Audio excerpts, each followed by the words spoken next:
لله على نعمائه الشاملة وآياته الكاملة، والصلاة والسلام على سيد الأنبياء محمد المصطفى وعلى آله المجتبى. أما بعد فأعوذ بالله من الشيطان الرجيم. بسم الله الرحمن الرحيم. ولولا أن يكون الناس أمة واحدة لجعلنا لمن يكفر بالرحمن لبيوتهم سقفا من فضة ومعارج عليها يظهرون. وقال تعالى: قل هل يستوي الذين يعلمون والذين لا يعلمون. وقال رسول الله صلى الله عليه وسلم: فضل العالم على العابد كفضلي على أدناكم، أو كما قال عليه الصلاة والسلام.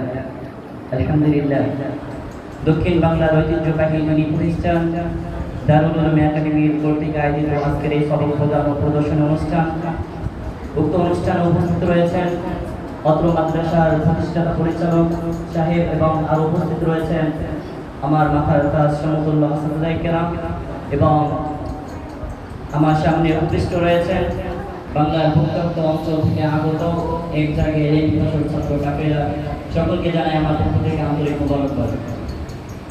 প্রিয় উপস্থিতি, আমি আরও একবার সাধুবাদ জানাচ্ছি আজকের এই মহতি মজলিসের সম্মানিত প্রতিপক্ষ বৃন্দদেরকে, যারা আমাকে আপনাদের সামনে কোরআন হাদিসের আলোকে দু চারটি কথা বলার সুযোগ করে দিয়েছে। প্রিয় উপস্থিতি, আমি আপনাদের সামনে যে বিষয়টি আলোচনা করার জন্য দাঁড়িয়েছি সেটা হলো ইলমের শ্রেষ্ঠত্ব। আল্লাহ পাক রব্বুল আলামিন কোরআনের ভিতরে বলেন: কুল হাল ইয়াস্তাবিল্লাযীনা ইয়া'লামুনা ওয়াল্লাযীনা লা ইয়া'লামুন। আপনি বলে দেন, যারা জানে আর যারা জানে না তারা কি এক হতে পারে? আলোচ্য আয়াতে আল্লাহ রাব্বুল আলামিন আলিম ও গায়রে আলিমের মর্যাদা পার্থক্য হিসেবে বলেন, যারা জানে অর্থাৎ আলিম, আর যারা জানে না অর্থাৎ গায়রে আলিম, তারা সম্মান শ্রেষ্ঠত্বে বরাবর নয়, বরং যারা আলিম তারা সম্মান ফজিলত ও শ্রেষ্ঠত্বে অনেক ঊর্ধ্বে। এই প্রসঙ্গে রাসূলুল্লাহ সাল্লাল্লাহু আলাইহি ওয়াসাল্লাম বলেন: ফাদলুল আলিমি আলাল আবিদি কাফদলি আলা আদনাকুম। তোমাদের মধ্যে সর্বাপেক্ষা ছোট ব্যক্তি হইতে আমার মর্তবা যত বড়, বেআইলিম আবিদের চেয়ে একজন খাঁটি আলিমের মর্তবা তত বড়। আল্লাহ রাব্বুল আলামিন আলিমের মর্যাদা কিসের জন্য উঁচু করে দিয়েছেন? কারণ ইলম হলো পৃথিবীর ভিতরে সবথেকে উত্তম আমল। হযরত আবু সাঈদ খুদরী রাদিয়াল্লাহু তাআলা আনহু বর্ণিত রাসূলুল্লাহ সাল্লাল্লাহু আলাইহি ওয়াসাল্লাম ইরশাদ করেছেন, পৃথিবীর বুকে তিনটি আমল সর্বশ্রেষ্ঠ।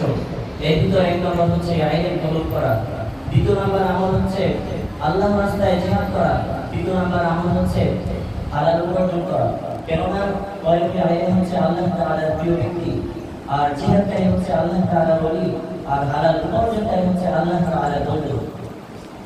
এলমের শ্রেষ্ঠত্বের কয়েকটি কারণ। একবার বস্ত্র লোকেরা তাদের নিজেদের